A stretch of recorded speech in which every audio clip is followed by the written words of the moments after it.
What's going on, you guys? Matthew here, back with another video. And today we are now eating here at the Paradise Dynasty.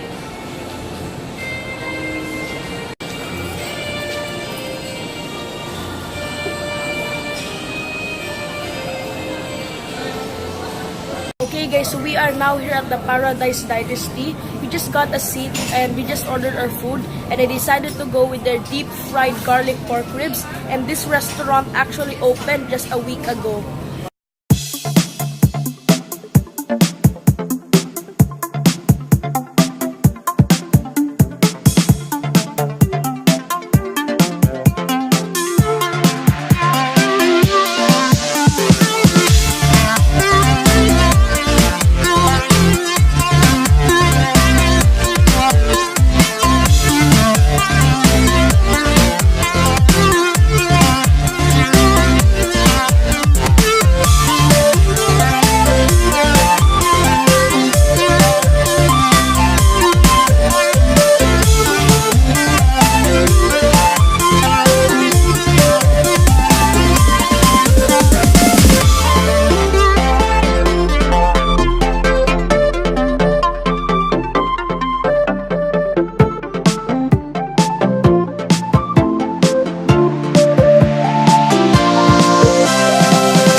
Okay guys, so we are now done eating, and we are now gonna head back to the parking area. So the total price of what we ordered will be right on screen right now. But anyway guys, that's gonna be it for this video. Don't forget guys to drop a big thumbs up for this video and subscribe. Thank you so much guys for watching. I will see you in the next video.